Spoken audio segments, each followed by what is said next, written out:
Lock and Key podcast may contain language and themes that are sensitive to some. Listener discretion is advised.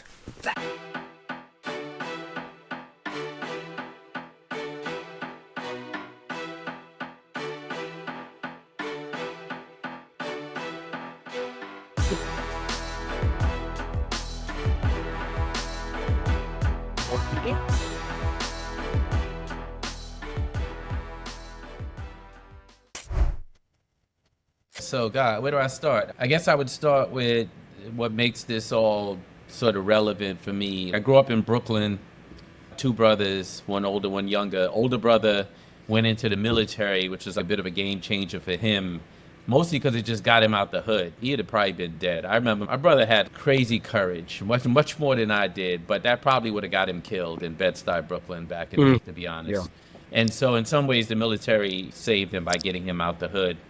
He ended up becoming a federal correction officer and then a U.S. Marshal. So he went into law enforcement, although if you look at the story of correction and law enforcement in the United States, it's definitely evolved towards people of color working in those systems. And there's often a very thin line, often within the same family, of what side of that cage you end up on. If you look at places like Rikers, which I'm sure we'll talk a bit about, a lot of black and brown people guarding a lot of black and brown people. And I can't tell you how many times. I literally was on Rikers one time in a block, and the correction officer was a dude that I was sticking up jewelry stores with a year and a half earlier. And I lie to you not, bro. He got the call back and he got the job, and I didn't. And he ended up on one side, I ended up on the other. I was not mad at him. He was 20 years old. He probably was going to put another 20 in. I felt good for that brother. I mean, I wish it was a different type of job, but whatever. I felt good for him. But yeah, the point I'm trying to make is it's a very thin line. And for me, the line is so thin that it's in my family. My younger brother and I ended up in and out of jail, in and out of prison. And so it really started for me, particularly the connection to Rikers,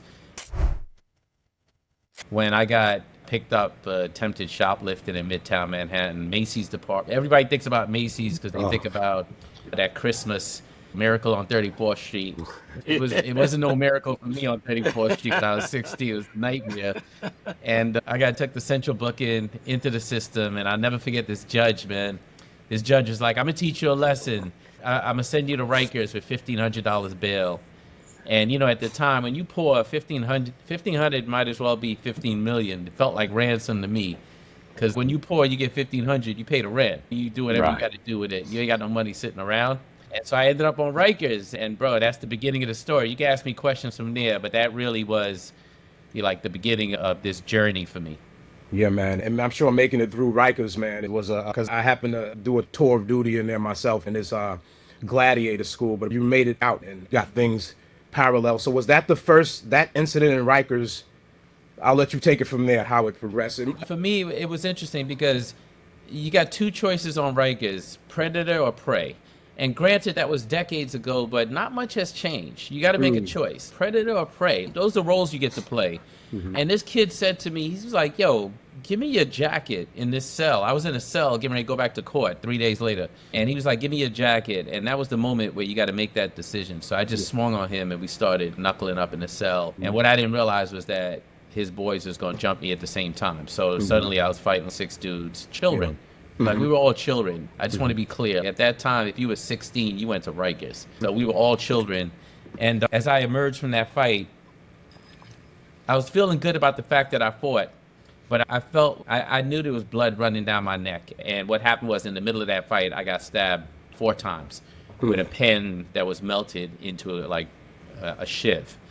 And I remember the correction officer, like, they was laughing. They wasn't taking it seriously. They took me out the cell, took me aside, gave me a bunch of paper towels and stuff to clean myself up.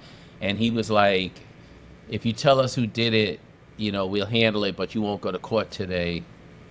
Or you could just hold this paper towel to your neck and go in this other cell and then go to court. And I chose to go to court. I want to go to court. I want to go home. Yeah. So I remember standing in front of that judge a few hours later, and clearly I got blood all over my shirt, my jacket, everything. And the judge just couldn't even look me in the face. And he dropped the bail and gave me return on recognizance, ROR. And I don't know if he thought I learned a lesson or what lesson he thought I learned, but here's the lesson I learned at age 16. That as a 16-year-old, when you get accused of shoplifting and there's no evidence against you in New York City, which is the wealthiest, most resource-rich, most allegedly progressive city in the country, gets their hands on you as a 16-year-old, what they have for you is gladiator school, the conveyor belt of despair. And yet I survived it. That's the lesson I learned, that you threw your worst at me and I'm still on my feet.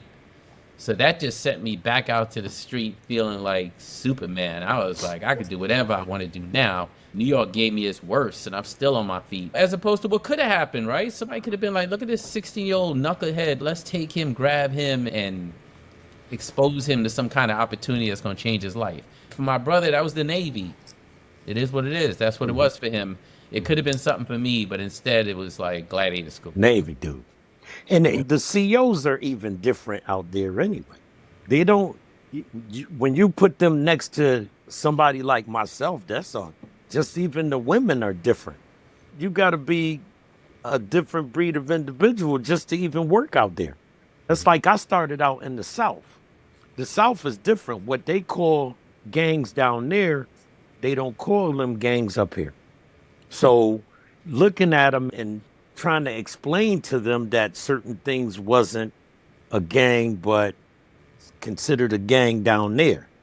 But they was playing for keeps down there also. I feel you on that, because we really don't have one criminal justice system. Right. We got Multiple. hundreds of criminal justice systems. They all are different, and they all describe gangs differently. They all describe tattoos differently. They all have different policies, procedures.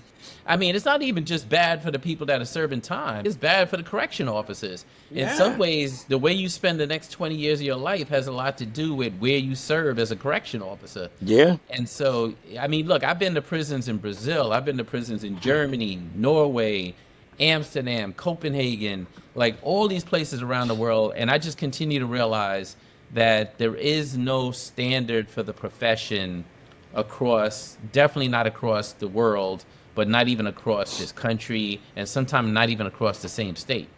Right. And because in certain states, it just become housing.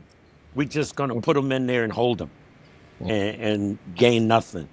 Like with Tone worked with us. And some of the other ones, they worked with us. So it was actually all right for them. No prison is all right, but it was all right for them because they got a chance to do something and take something home with them. That was my point. They get to take something home with them.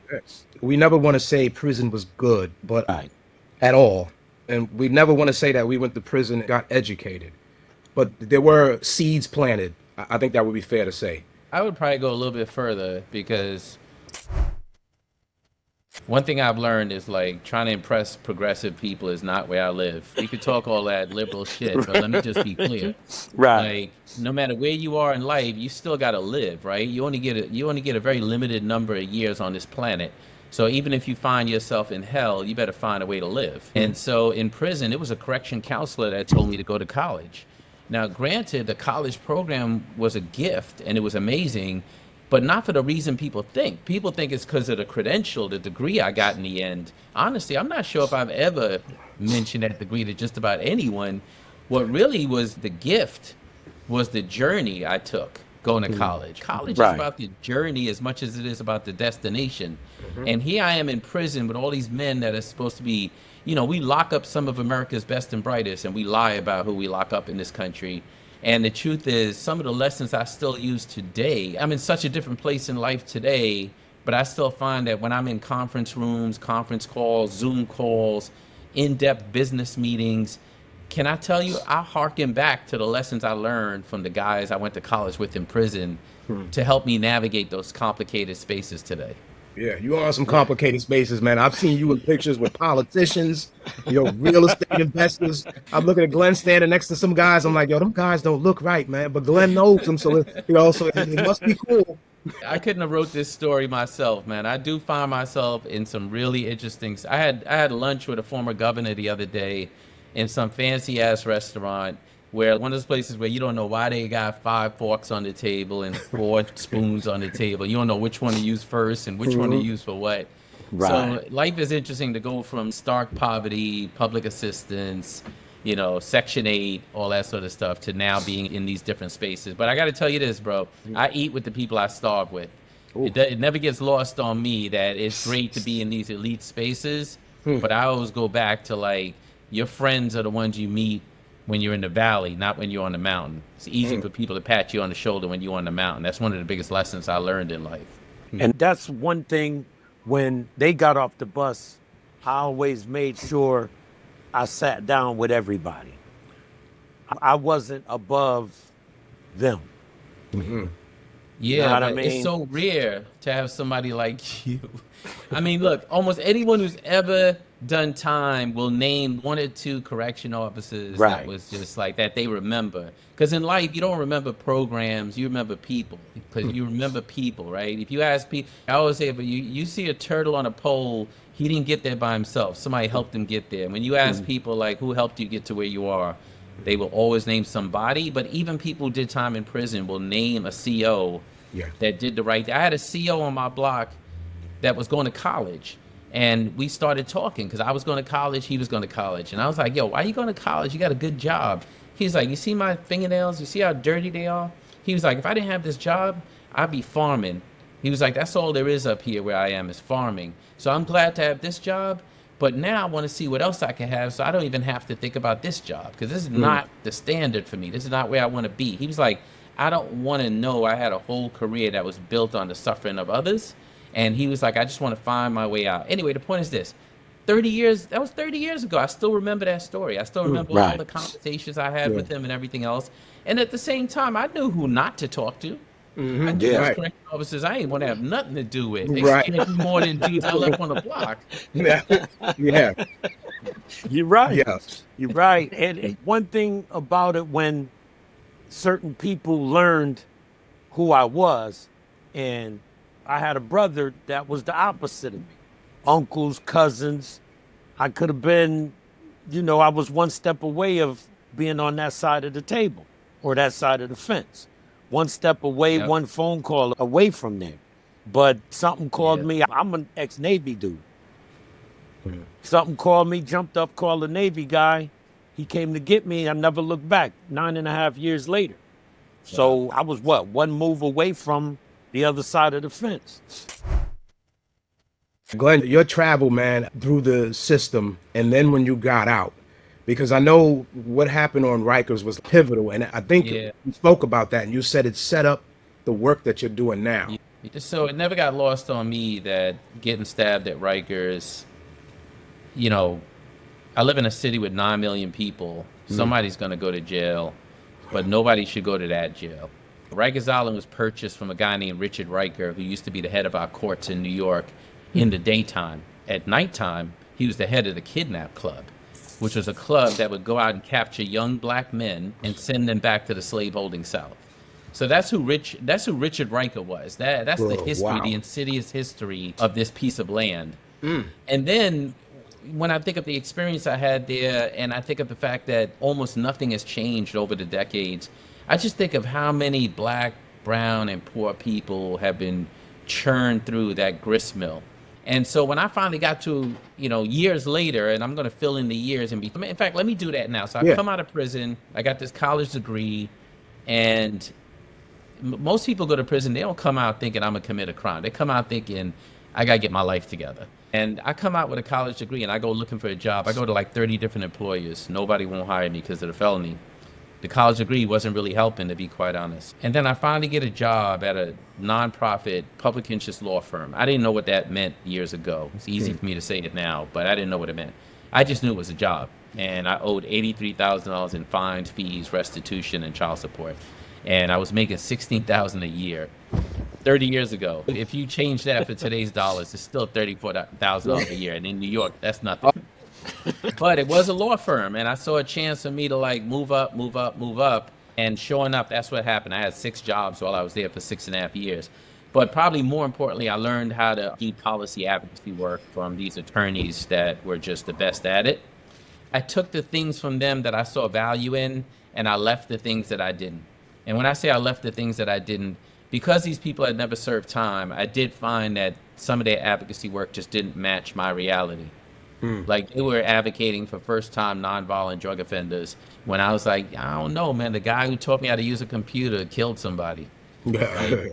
You know, I wouldn't know how to use a computer if this guy didn't teach me it, and I don't know if I'm willing to make a decision that his life doesn't have value. You know, maybe he's gonna do more time than the guy with the drugs, but the idea that I'm just gonna write him off as if he's not human, like, nah. So I took the good, I left the bad. I went on to be the senior vice president at the Fortune Society, one of the largest, most long-standing reentry organizations in the country. Went there to build their advocacy unit, took over fundraising, took over marketing, took over workforce development, really grew the agency, rebranded the agency. And then I went to build my own organization, and that was the moment where I finally was like, okay, the reason I left the job making 180 grand a year into nothingness to try to build an organization is that I had a meeting with Senator Jeff Sessions, who became the Attorney General years later. And I was trying to convince him to bring college back to prison. And I didn't tell him that I was formerly incarcerated. And we having this conversation about college and prison, and he got this heavy Southern drawl, and he's like, why should I support a bill to bring college back to prison? Like, my kid didn't do nothing. Shouldn't they get to go to college for free? You know, I've heard all the arguments. But the cost of education, I get it, but that's an argument to help your kid too. That's not an argument to take it away from people in prison. So anyway, we get to the end of the conversation, and I was like, oh yeah, I served time and I earned my college degree in prison. And you just saw him change. He was like, you? Not you, Glenn. I'm trying to do his voice. He's like, not you, Glenn. And I was like, yeah. I went to college in prison. And he was like, wow, maybe I should reconsider. Maybe I should try to make it so that Pell Grants are available for people in prison. And then he stopped. And then he waited about a half a second. And then he said, but you know, just because a blind squirrel found a nut doesn't mean I'm going to change a law. And you know what he meant? And he was like, Glenn, you're the exception. And the rule is that most people go to prison will never have value. And that's what made me walk away from Fortune Society and the money I was making and the prestige I had to go build Just Leadership USA. Because I was like, if I could convince this world that there's hundreds, if not thousands, if not tens of thousands of people in prison who are talented, then a man like Jeff Sessions could never say that to me again. Like, he won't have that argument anymore. And so I went on to build Just Leadership. So back to the Rikers thing. So I go build Just Leadership. I've already put in my 14 years. Everyone sort of knows who I am. I've done some policy work. I've changed some laws. I've changed some policies. I've changed some regulations. I've built out this reentry organization, made it bigger and badder than it's ever been, if you will. And so now I get to raise money. All right? I get to cash in on all that good work. And I start raising money, and I'm like, I'm going after Rikers. And I got to tell you, like, you say you're going after Rikers. In my wisdom now, I didn't realize that for some people I was declaring war. And I didn't realize that some of those people are people that we would consider to be allies or progressive. So the first pushback I got was literally from the reentry organizations. They were pulling me aside and like, you know, we have contracts to do services on Rikers, right? Like $4 million of our budget is to provide services on Rikers. What do you mean you're going to close? Like, you should never say that again. I'm not going to drop names because I really don't like to call out. But anyone who knows the big, large reentry organizations in this country is running them in 2014 can read between the lines. And that was scary to me because I'm still a black man trying to navigate white folks' space, right? Even a nonprofit space, it's not my space, it's their space. I got to go to all these white, progressive, elite philanthropists to ask for money. I got to navigate the space where organizations are mostly run by white folks.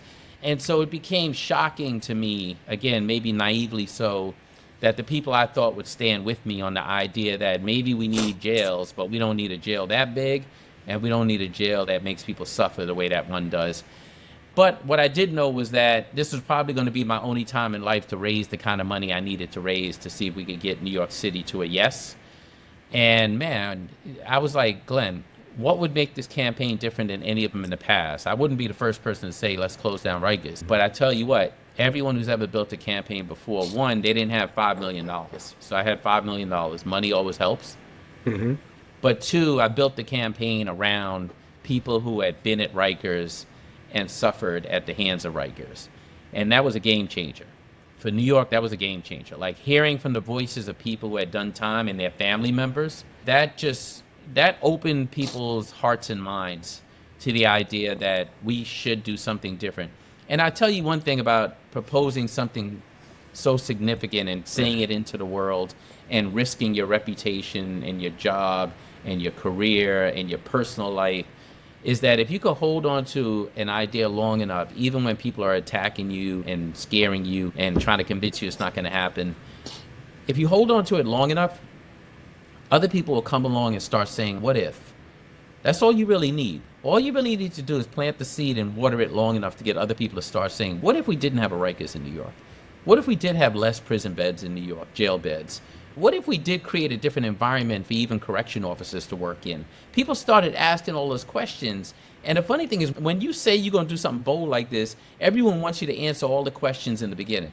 Yeah. Well, what you going to do with all the people in Rikers? Well, where are you going to get these other jails from? Well, how do you know it's going to be more safe in the communities than it is on Rikers? Or, you know what I used to say to people? Like, don't ask me these type of questions until you ask me questions about what justice really looks like. New York hasn't figured out what justice looks like. Let's focus on that for a minute. Mm-hmm. And then here's the last thing I'm going to say. I'm going to stop, give you guys a chance to jump back in here, that you don't need to have the answer to all those questions. You just need to be willing to be courageous enough to hold on to your vision, because suddenly you'll be surrounded by other people who might even be much smarter than you are about that kind of stuff. That'll help you answer those questions. Mm-hmm. And that's exactly what happened. Other people came along and was like, oh, I know what else we could do with Rikers. We could build a third runway for LaGuardia Airport. People literally came along and gave me answers to questions that I didn't know the answers to in the beginning. All I knew was that Rikers is a factory of despair, and I didn't want any more young black or brown people going through that place. And anyway, ultimately we got the city to say yes. Now here we are years later, and it hasn't closed yet, but it has to close. Everything that has happened over the last 7-8 years is going to force New York City to close it. So eventually it will be closed. They closed what? MCC, Manhattan? They shut that down quick. Yeah, they did. So they did. And that's the other thing. Possible.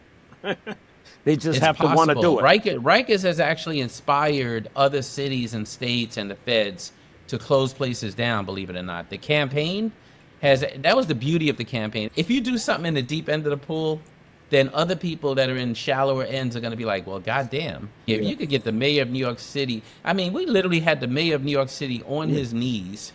Yo, we were chasing the mayor all over the city. It was a moment where we knew the mayor was going to the gym. Yeah. And I signed up for gym membership, so all of my team.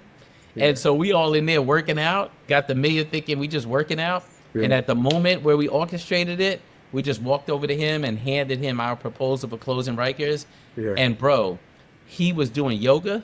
So he was on his knees in prostrate position, and we had all the cameras. Oh yeah, I actually felt a little bad. It's the one time in the campaign where I felt bad for dude, because the next day it came out in the New York Post, and it was humiliating for him. He was definitely, it was not his best moment. Yeah, I remember that time. I was up this way, and it was happening. I was talking with so many brothers about it. You had brothers that was like, yeah, then you had to, you always got that small sect of brothers like, oh, he can't close Rikers. I'm like, yeah, we can close Rikers. What are you talking about? Yes, you can. Let me tell you, I don't know if that's a small sect, man. Unfortunately, I've come to learn that the people that are going to roll with you all the way to the end, that's the small set. Most people don't have an appetite for political and personal risk. Yeah. And it's sad, because the professionalization of advocacy is one of the worst things that's ever happened to us. Like, it's just a new mechanism of control for black and brown folks. Here's the cycle of advocacy in this country. Black and brown people, poor people, see some shit that ain't working, get so frustrated, they start building power, organize, start being heard, start being taken seriously. White folks come along and say, we're going to give you some money to help you with that.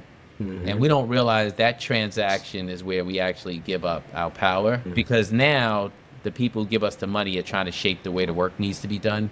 And they're trying to temper your ability to speak truth to power, not because they're intentionally being devious, in some cases they are, but because for them, they don't have an appetite for speaking truth to power the way we do, because they don't go home to the kind of suffering we do.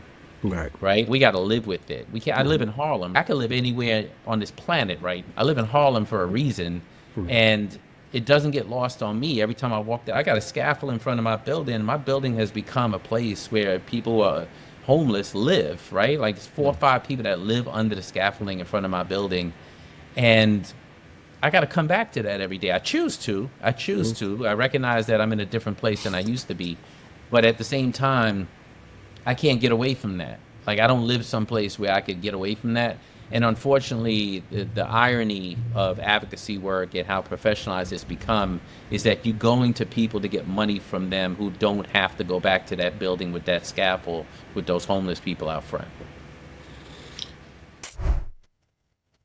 It's funny you say. So we had Mr. Richard Bronson on maybe 2 weeks ago. We interviewed Richard. Yeah, He's like, you got to get Glen on there. I'm like, I got Glen already. Richard said something that hit, and this goes to where you are with humility right now. Richard said, nothing humbles you like cleaning hundreds of toilets. He's told his story. He was way up top, and he took that dive, and he bounced back.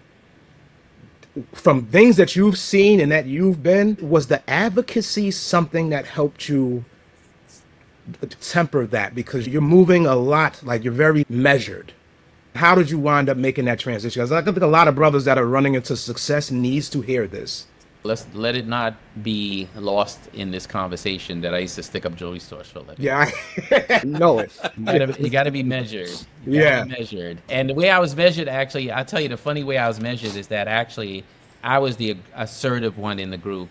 And I had another guy who never really wanted to be doing stick-ups. He always wanted to sell drugs. He wanted to be like Alpo and these other cats. And we used to balance each other out. That created measure, actually. Because I'd be like, look, man, I've been staking this out for 3 weeks. It's time to go in. And he'd be like, not yet. Not yet. Like, there's something that tells me today's not the right day. So I've always figured out how to be measured. I've also been a person who recognizes that I make the worst decisions when I make them through emotion. When I think of regrets in life, they're usually the decisions I make in the middle of some sort of heated moment. And so I've become really good at being a crisis manager to people, because I recognize those moments where you feel most passionate, you can feel it and acknowledge it and respect it, but don't act until you get through it. Take the moment of crisis or stress or whatever and feel the feeling and let it flow through your DNA and everything else. But just hold off on the final decision until you've come down from it. And as I've gotten older, I remember I had a conversation with a guy. So I had a huge disruption in my career when I was at Just Leadership. Like, people just didn't want me in this position of power and found ways to kick me out of that position of power. And I realized that when you have the power to strike out is when it's most important for you to be measured. Like, if you're in a position where you can wield a sword and probably not pay consequences, you have to ask yourself, just because I have the power to strike out, should I? And then a guy said to me also when I took the fall in my career and I was trying to tell him how I was going to work my way back, he said, maybe you're trying to work your way back to something that is not what it was before and never will be again. He was like, maybe you're in a different season in your life, in your career. He was like, think about that. Maybe you want to embrace the fact that you're no longer in your summer season and you're in your autumn season. And there was something, you have these conversations in life that you never forget because they shift something for you. And that was a shifting conversation for me, because it brought me a peace that I didn't have in that moment. And I used that peace to sort of slide right into this autumn season.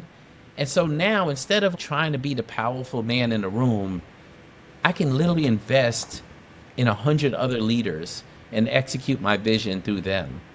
So that's where I spend my time now. I spend my time identifying leaders, people who are already leading, who share my values, and then I pour into them. And I pour into them the good and the bad, everything I've learned, the lessons I've learned, the things that have worked out well, the things where I've failed. And so now I get to shape a field in a way I never would have been able to shape if I continue to sit on top of one agency. Because in many ways right now I'm sitting on top of 50 agencies. That gives me a level of power I never could have had if I would have stayed at the agency I was at. So I forgot where the question started, but you took me to, to the point where I wanted to share this sort of journey that included humility. Yeah. Because I think that's the word that came up for me from your question, but also recognizing that if you go through the valley and if you suffer, you're not suffering for no reason. You may not know why when you're suffering, but when you come out the other side, you realize what you've learned you can use to help others. Then you realize why you went through the suffering. After all those years, because I worked a couple of years in the South, and then coming back up north, I worked drug rehab, halfway house. So once I got into where I was at, being able to invest some time into certain individuals, so I understood where you're coming from. So somebody may ask me about, I'm a music guy, so somebody may ask me about the DJ scene, the music scene or whatever, so I would bring it to them. So this way I could see how productive they would be on the outside. But even when it comes down to the advocacy, I see a lot of it now, but what happens is I see the gatekeepers. The gatekeepers telling other people, you can't do this, you can't do that. So being able to spread yourself a little bit further than just one area helps you, because they're arguing about, it's like a money game now. Yeah, bro. I am freer to do advocacy work now as a private citizen than I ever was working in the nonprofit space. I'm not trashing all nonprofits. I have nonprofits who are clients. I donated to 31 nonprofits on Giving Tuesday. So I'm not suggesting they're all trash. No. I'm definitely not suggesting all the people that work there don't know what they're doing or are caught up in the cycle. But I will say this, I do like to speak truth to power. And the truth is, if the first thing you do is go to the government and ask them for permission to do advocacy work, I don't know how far you really going. They're not going to take you serious. Thank God Malcolm X didn't have to go get a 501c3 and register with the Attorney General. I see some of the organizations up here. I'm in Connecticut. I see some of them and how they operate, because I kind of stay in the mix, because I also have another show. So I stay in the mix to see what people are doing, and you got some of them that aren't who they say they are. So I kind of stay away from them. But I'm here today. Yeah. Careful, Marv. You talk about Connecticut, Glen will be up there with that Burr message, trying to buy up. We haven't even talked about real estate yet. That's the kind of like the segue into this. So let me say this: if we would have taped this podcast weeks ago, even, I'd be like, look, man, all my real estate is in Savannah, Birmingham, Montgomery. I'm staying in the South. I'm not doing nothing up here. But bro, I just bought a condo and did a gut renovation in 4.5 weeks with these Dominican cats. And first of all, the worst part of it was my neighbors, not my contractors. And they did a great job. Like, I can't even explain what a great job these guys did and how much of a pleasure it was to work with them. And people don't say that about contractors. Right. I mean, I've dealt with a lot of different contractors. For the first time, I might be coming to Connecticut. I might be going to New Jersey. I might do something in New York. I literally found a crew of contractors that I trust, that do good work, that are disciplined, that like share my values. Because you guys know I bought 92 houses in 7 years. Yeah. And I rent them to formerly incarcerated people and people on Section 8. So I want to make money. I want to build wealth. I particularly want to make sure my kids and my grandkids never have to go through what I went through at Rikers at 16. Right. But this is not just about making money for me. I like money like anybody else. I'm not one of those nonprofit people acting like I like being poor. I like money. I like nice cars. I like nice things. But I also have found a way to make money in one part of my life through one business, and then have the real estate be a place where I don't make a lot of passive income because of how much I reinvest in these low-income houses. For me, the joy is in seeing someone who knows they're on Section 8 or some kind of subsidy, or haven't gotten to the point where they have a job where they could pay market rent, walk into a house and their eyes open wide because the whole house is renovated from scratch. Like I just did this condo, and when you walk into my condo, the feeling you get is like, oh, no one's ever lived here before. But when you walk into my $100,000 houses that I buy in the South and that I renovate, you know what people say? Oh, it looks like no one's lived here before. I literally want people to walk in and have the same feeling that I'm gonna have when I walk into my own home. And so anyway, I'm glad you guys went to the real estate part, because the other thing is when you do advocacy work, if people don't like what you're doing, they will come for you. The mayor of New York came for me. Other people came for me. Other people in advocacy came for me. People in philanthropy came for me.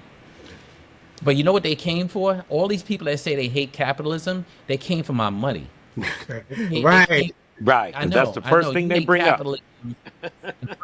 The first thing you do is try to punish me by taking my money and making it so I can't work no more. So wait a minute, do you really hate capitalism? Because it sounds like you wield in the capitalist market when you need to. But anyway, the reason I went into real estate is so that, you know what, you got to knock on 92 doors to stop my capitalism at this point. Right. There you go. You got to tell 92 not to pay their 92 rent. properties. Yeah. Right. Yeah. And what's the name of, break down the name. Can you explain why you named it Gem?